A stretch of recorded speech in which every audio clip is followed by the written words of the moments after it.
Hello everybody, welcome back to another video. I'm hoping you guys are all having a fantastic day. So today's upload is going to be a video about a long-range outlook, what's to come in the long range, obviously, hence the name. And we'll be talking about the precipitation, the temperatures, especially the temperatures. Okay, well, we'll talk about the precip as well, and the various possibilities of what's to come from different model runs. So if you enjoy this channel, I am a weather channel. I do all sorts of weather related content, and I will continue doing this through summer, fall, and winter. So if you'd like to subscribe and join me, please consider doing so. If you're a returning viewer and you like this channel, please consider liking the video, as that really helps out a lot. Otherwise, let's get right into the video. So right now we're looking at the Gfs model. Let's start from 0, 0, okay, and look forward. Okay, so notice that we're looking at a cool off right now across part of the country, the eastern part and the northwestern part. So cooler temperatures, but it is getting hot across the central part of the country. It is mid-June, so the temperatures are already, the average temperatures are already pretty high. So every time you get above average temperatures, you run risk of a heat wave or a heat advisory or just hot temperatures. If this was, say September, a warm up would be more pleasant, but warm up in June, July is usually more indicative of a pain. And if you were to look at this future-wise, you can see that the cold air in the south is very stubborn. It kind of moves from the north, the east, and just stays across the southeast. Areas like Georgia, Mississippi, Alabama, South Carolina, North Carolina, Virginia, Tennessee, Kentucky, West Virginia. All of those areas are just under a cool. Sorry about that. Are under a cool off. And if we were to look at the west, it also is under a cool off. But there is this ridge of warmer temperatures building, okay, and it's probably a little bit underdone, the warm temperatures. Okay, but notice where it's really going to be warm is across parts of the extreme northeast. Okay, areas like Maine, Vermont, New Hampshire, into New York and Boston and Massachusetts, Connecticut, and that's about it.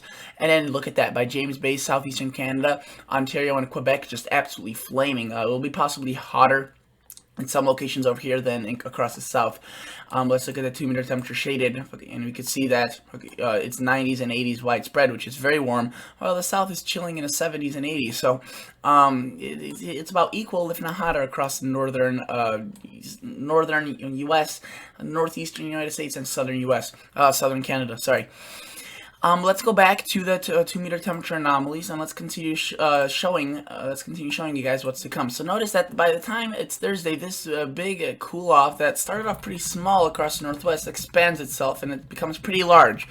Notice it's pretty warm across the northeast and northern U.S. It's relatively normal across the south, a bit cooler for sure, but it's generally probably a little bit overdone by the Climate Prediction Center when they're showing the warm temperatures. Again, this is the thing. It was a couple of days ago, if you were to look at this forecast, it was predicted to be a bit warmer than it is now.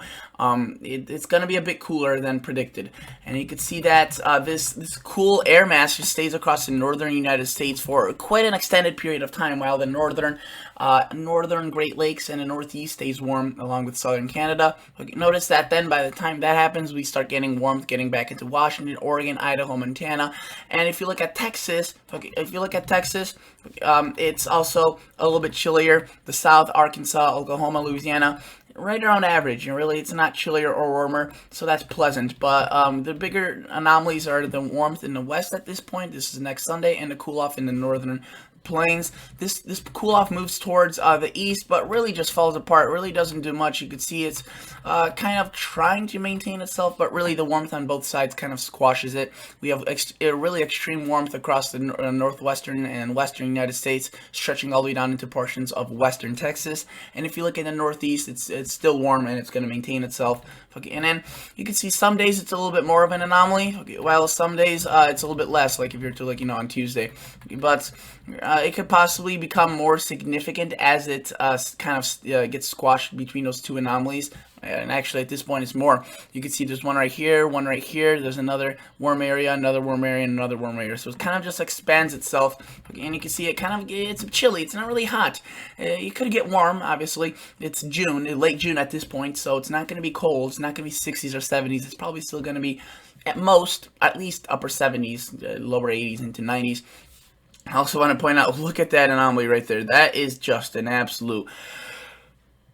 That's just something you don't see yearly, most of the times in such an area. That is just well above average. That's approaching 20 to 30 degrees above Celsius, so possibly 40 to 50 degrees above Fahrenheit. If you look at the 2-meter temperature shaded, they could be getting into the upper 80s and 90s there. That is very, very warm for those areas. Now, that doesn't look too warm. If that same anomaly were, let me put this into perspective, if this same anomaly were to occur across the south, we'd be looking at 110, 120. Easy.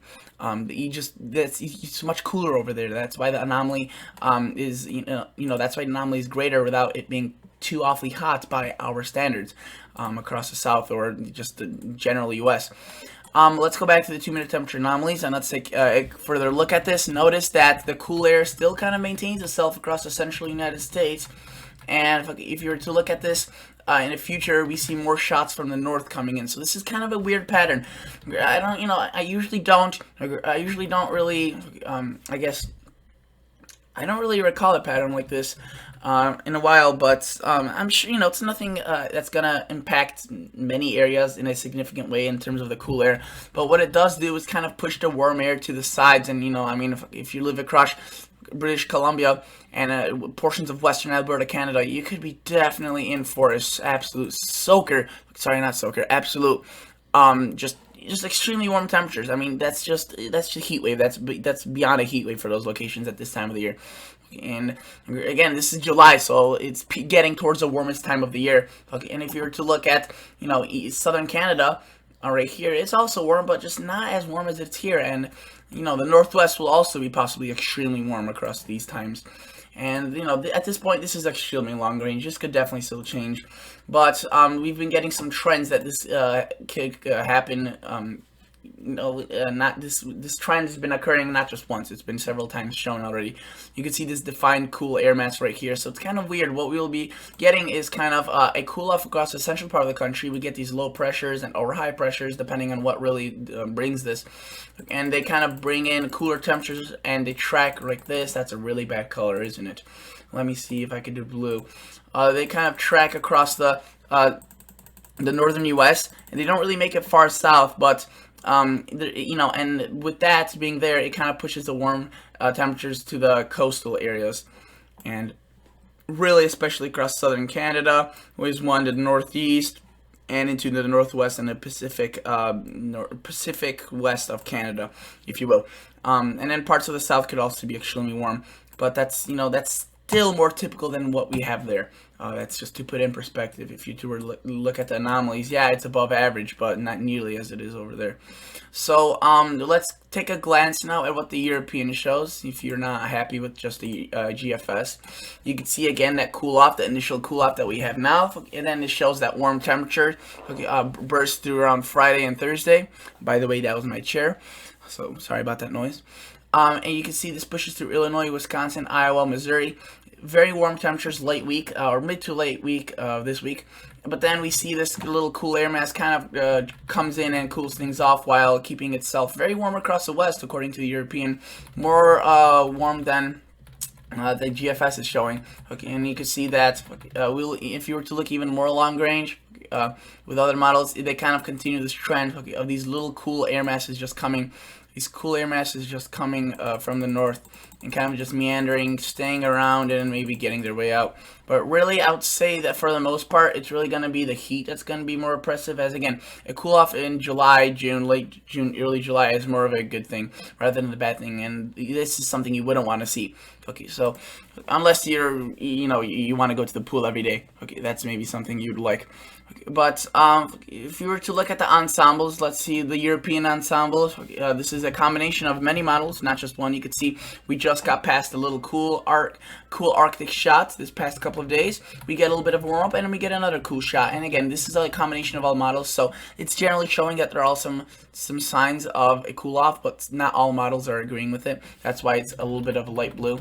But generally, it could get very warm across the west next week, late this week to early next week. And it seems like most models are appreciative or are agreeing with that. Let's look at the Gfs ensembles. These ones are a little bit more, showing of the bigger anomaly, the cooler anomaly. You can see cool, warm, cool. The one in the northwest kind of moves to the eastern to the central United States, while the warm air replaces it. And again, this warmth will be pretty oppressive. And if we were to play this forward, we're hour 186. You can see that this kind of sticks around for a while. While again, I would say that after a while, the warm air may be more dominant. Just, you know, I mean, look at that. That's pretty. That's all across much of the United States. You know, I wouldn't be too confident because things can change, but generally a pretty unique pattern. We get these kind of cool shots of air mixed in with these warm shots. So, you know, I mean, if you were to look at it from a certain standpoint, all weather patterns are cool, but some are cooler than others in certain cases. Let's look at the Climate Prediction Center and see what they have to say for like the 8 to 14 day outlook. If you were to look at the 8 to 14 day outlook, they're showing mainly warmth again, and they're showing the sign of possibly a little bit cooler or neutral across the central United States or southern central United States. This is pretty far out, 8 to 14 days. This is by almost mid to late, or late June to early July. And you can see the precip is also above average. That's another thing I want to talk about quickly. If you look at the 6 to 10 day outlook, a little bit more of that cool air, okay, and the warmth is oppressive on all sides, which is pretty interesting. You can see that precip is above average, which is also what I want to talk about. Okay, let's look at the MSLP precip rain / frozen. Okay, let's quickly take a glance at this.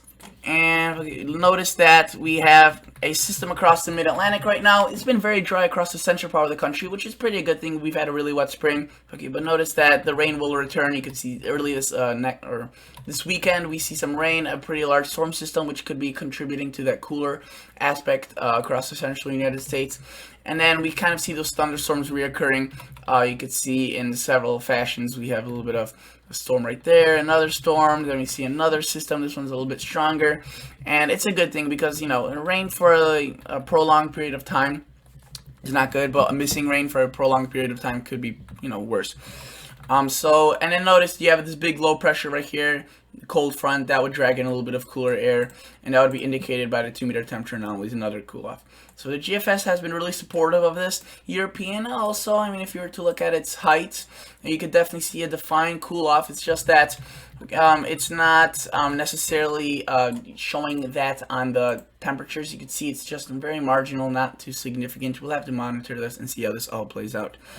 So that's basically it for today's video, guys. Thank you so much for watching. Consider liking this video. Consider subscribing to this channel. I'll catch you guys on the next episode. See ya. Bye.